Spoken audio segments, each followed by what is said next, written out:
Good day to all my friends, subscribers and viewers. We have a new listing. This is farm lot, agricultural rice field, irrigated rice field. 14 hectares, 14 ka hektarya. Barato kayo, 100 pesos per square meter. Talagsaon ra kayo ni. Ang 100 pesos per square meter negotiable. Naay upland ani, there is an upland approximately 2 hectares, 2 ka hektarya ang upland. So naay nagpuyo, already settled, no? Settled na ang nagpuyo. 100 pesos per square meter. Tax declaration, dili pa siya titulado. And this is the property, no? The side of the coconut tree, no? This is the boundary going there, no? So this is the property. So asam that, dirita.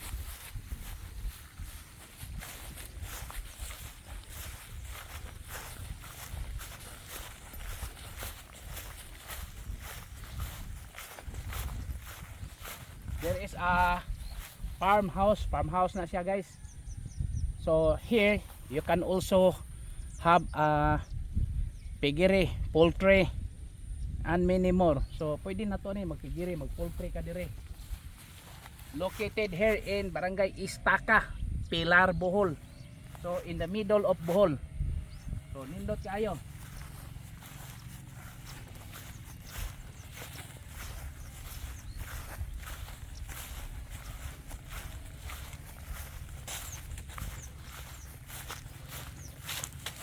So makita na to, guys. Katulad pita, oh, apil pa na. Beside of the coconut trees. That is the boundary here, no? Saging. Up to the banana trees. Dito dapit sa banana trees, mao na ang boundary. Katutuwa, makita na to, no? No?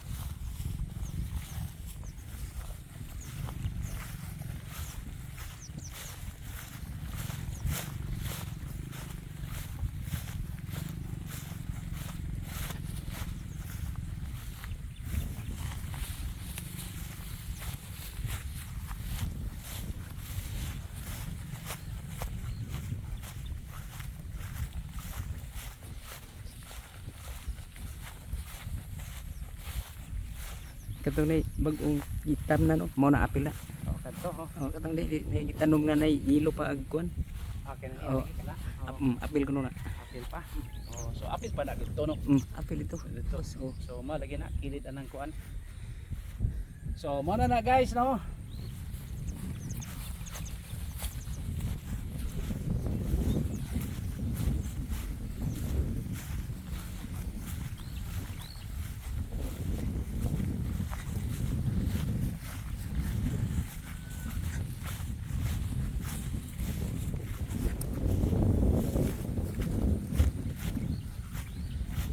So Mangga. dako yun kayo ang basakan. So goat farming pwede. Kaya naay kanding, oh. Sigurado na. Chicken farm pwede kayo. So barato ra. Again, 100 pesos, 14 million negotiable. Just make an offer.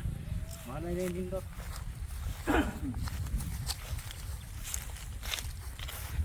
Heirs ang signatory ani, guys. Heirs meaning sumusunod, but they have already an special power of attorney nga one only will sign the deed of absolute sale. So wala ni problema, diretso ra ta pa title. Okay yun eh. There are several, no? Sulot coconut.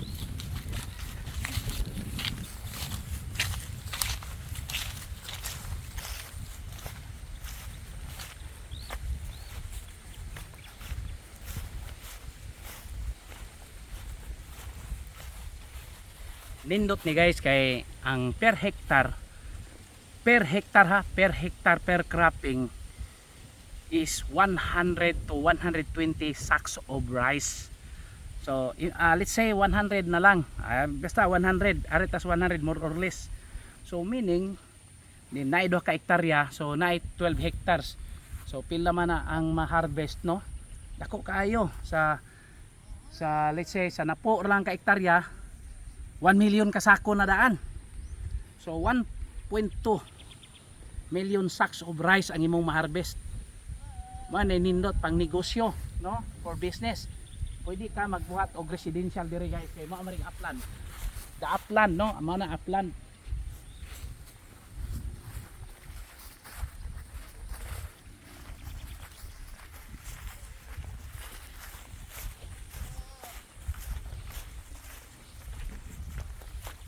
Uy, yura. Manilabot sa baligya.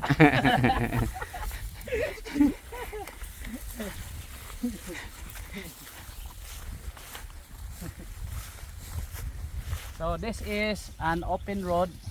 I think it's considered as barangay road. Then you can develop here, no. Pwede na ka diri maghimo og you can build your business like rice mill, no? Mag rice mill ka diri. Or you can have your residential house. These trees are included. These trees. Kani mga kahoy apil ni. Napay swimming pool. Carabao is not included.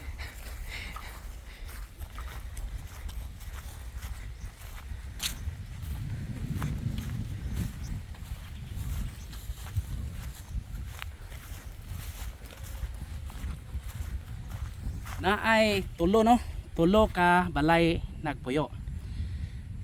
They are willing to move out pero nay usa gitagaan nila. So masitol na nato kay nasitol na magyudaan tanan. So okay na siya.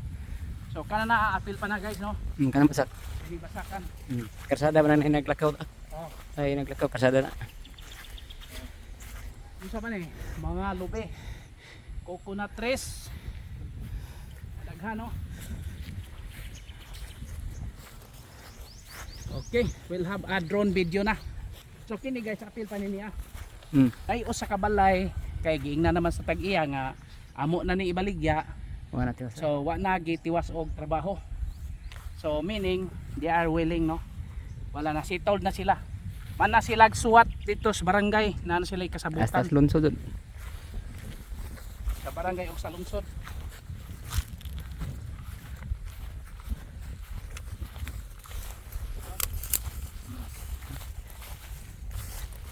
Sa kadako ni basakan. So apil pa ni siya guys. Kadungan to. This is included. So we'll have a drone video, no. So again, the property we're selling is 14 hectares, tax declaration 100 pesos per square meter, negotiable. Just make an offer kay nindot yun kay ni. Located in Barangay Estaca, Pilar, Bohol. So middle of Bohol. Few minutes, approximately 1 hour or 1 hour to 1 hour and 30 minutes drive from Tagbilaran City.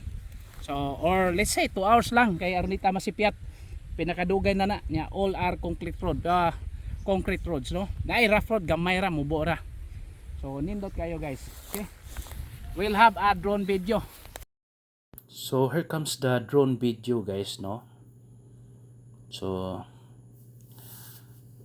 again, the bigger portion of this property is the rice field. So this one mao gyud ni siya, no. This is 14 hectares, no. 14.3 gyud ni siya guys, pero na magigibilin nga portion para sa katong ilang gisitol nga occupants katong nagpuyo diha ba. So gitagaan nila gamay nga yuta nya. Again, the size is 14.3 man. 377 na siguro to.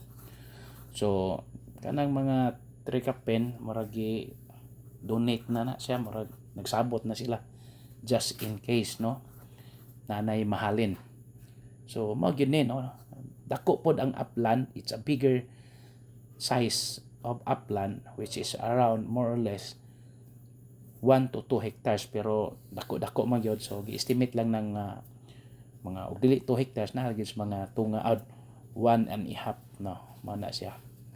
So as you can see, kita katong mga naglinya nga kuan coconut trees. Yeah, there is a farmhouse that is included guys, no.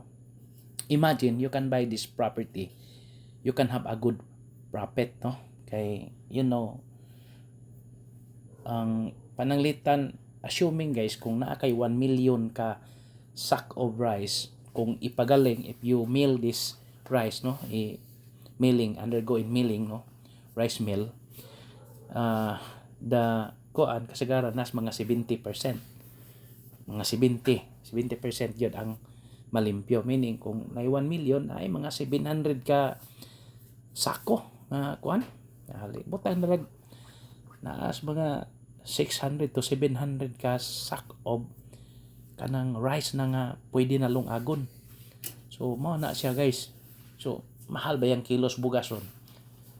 Nya uso na kaayo ron nga bisag kuan pa, bisan pa og basa pa ang humay, palito nas mga negosyante kay sila na lay mo pauga.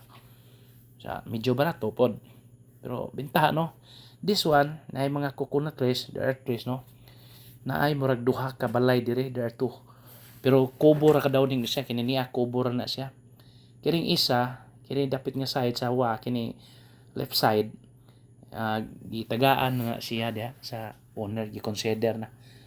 So na again naapod to isa ka balay sa unahan, wa na gitiwas og trabaho kay nakasabot naman sila nga i-for sale yun ang property nya, na sila agreement sa ikan sa nasa kuan daw sa lungsod jud kuno, dili sa barangay. So nindot ni guys, if you are going to have a business, no, negosyo nya, barato ra siya kayo. Imagine 14 ka hektarya nya imo nang trabahoon og mayo. So after this coconut trees, kanang mga trees diha, no, the other side, no, the rice field are still part of the property we are selling, no. Apil pa na siya. Kining basta kilid anang naimurag kasagingan, that is part of the property beside of the kuan gitawag og banana trees. So again, ato yung gipatuyok-tuyok ang atong drone guys, kay aron makita gyud ba loud and clear nga it's really rice field, no. Then it's along irrigated canal. So daplin gyud siya sa irrigation canal. So pabor sa tubig ni guys. So mo ni siya guys, no, hining linya na farmhouse. Nindot kung expert sad ka sa regarding palayan, no, kay kamao jud ka ba kay kuan yun mo profit jud ani nindot yun, no. Mao gyud nakanindot sa Bohol kay naa gyud dako nga basakan. Basta naalay irrigation, mukita gyud ka og dako.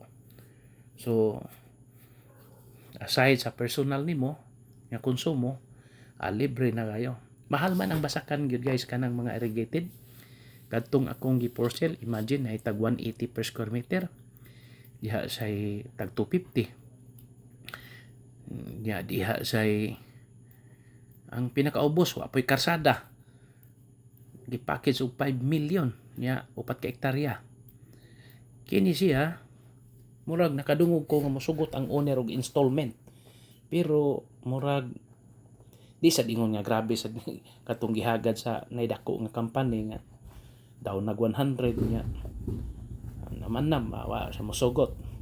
Siguro dako og i-down, dako ang down payment, possible mosugot yun eh. So there's a big possibility nga if you can have a big down payment, let's say 50%. Testing lang ba? 50%. Na. Pwede na. Di magadag 50%, basta duol sa 50%. Possible yun. Installment na lang ang balance. Sugot yun na sila siguro. Kay, sigon sa istorya, awa may masugot. Oy, kay, down na naman may 100 niya, data-data. Imagine, 100,000 na kuno, data-data, di. Wa sila masugot. 100,000 na sa ang pagbahi nila na. So, again, no, kung dako-dako tag i-down payment ani guys, hamugaway gyud. Musugot niya. Ang karsada na tunga. There's a road traversing to the property. So, there are neighborhoods, no, daghan sa nga silingan. Di po kami ngayon. Although you can convert this into have a fish pond, pwede po negosyo ng fish pond dili guys, o kanang kay the government sa Department of Agriculture naghatag sila og libre nga free kanang gitawag nga gagmay nga isda bitaw para buhion. So nindot kay na ya baya kaning mga freshwater fish kanang isda sa tab-ang guys, sustansyado kay na manay gingon pero depende ginas pagluto nato kay usahay man gud di nato ma-determine bitaw kay langsa pero nay technique di ana mao na nga kung i-convert ni nimong ubang portion sa property nga himuon nimong fish pond nindot kayo nagkita imagine.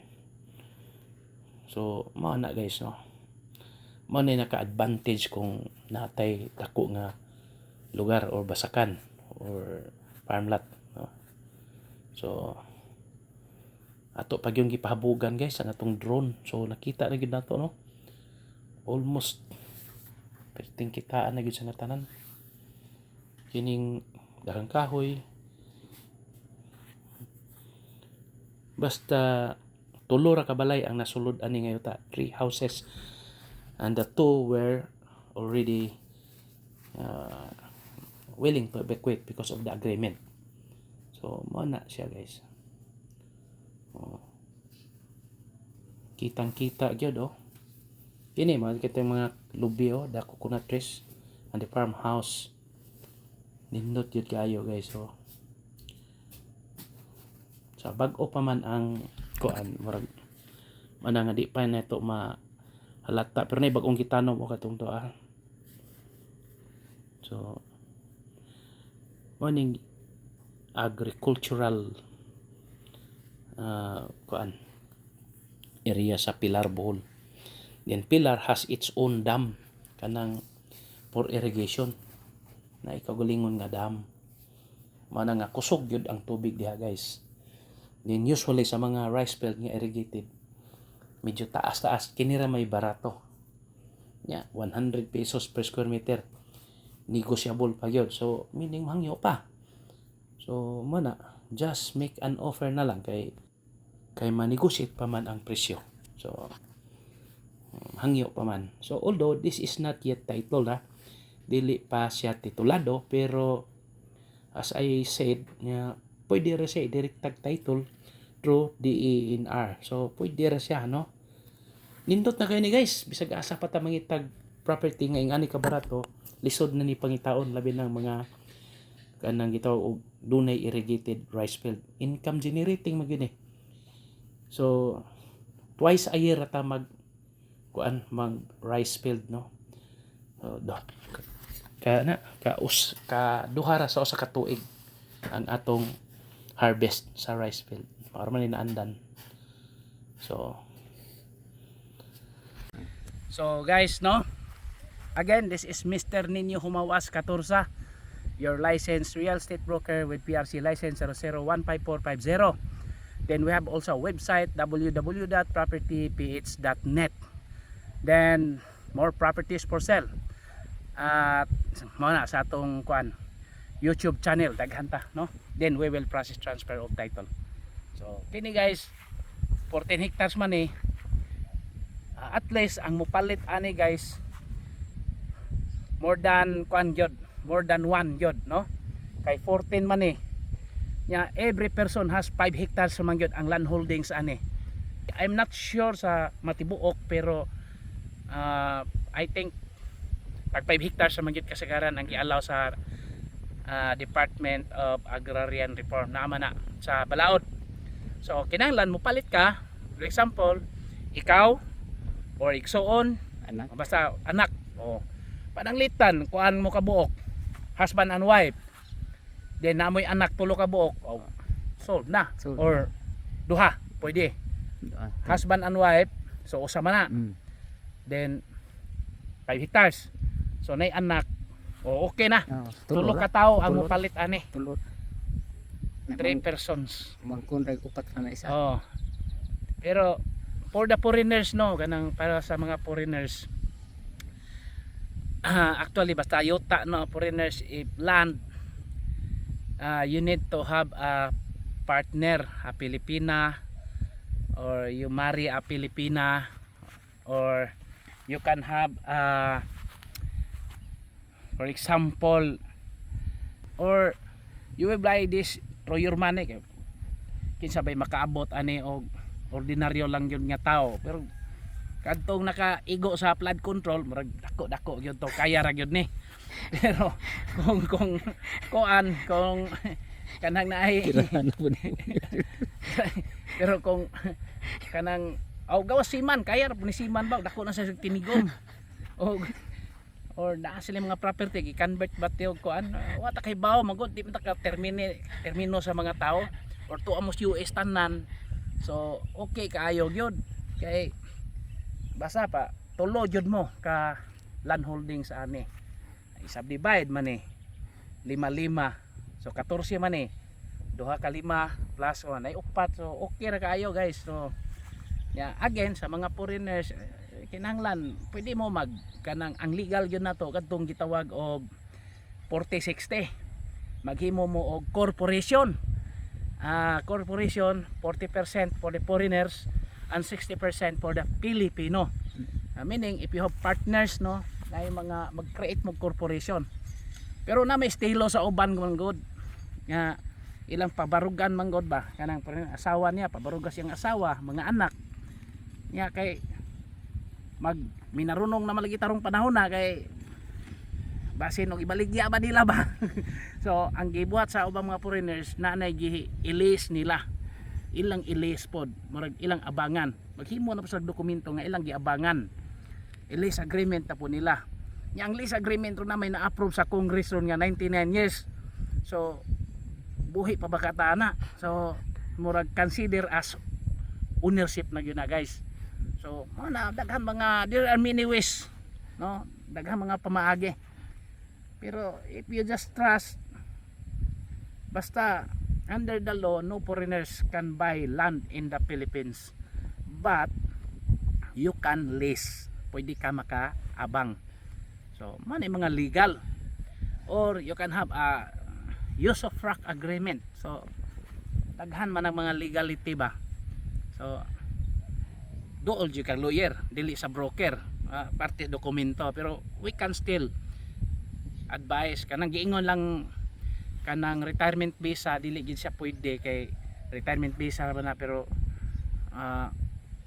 in terms of buying lands mao ra gyud na pwede ra man sad magtukod ka, palito nimo yuta magtukod kag building. Ang building pwede man ipangan sa foreigner, so it can be named to the foreigner basta building. Okay na kaayo. So daghan kadag mga pamaagi. So again no, kay naamay di mahibal ang panahon dahil mga foreigner nag-away lang asawa, sampo lang nahitabo na nako sa akong kanya, nag-away sila. So ni fight si foreigner, nagtunga gyud sila, unuran man po di court nga ang profit tunga kay og di mo pod gumika ni foreigner di jud na mapalit kay dako ba kantidad. Pero nindot gyud guys, fresh air, nindot gyud kayo. So nindot kayo nya daghang balay naman dire sa yung super dog all, pero okay na gid kayo ang terrain, kalsada. So again, for inquiries just contact me.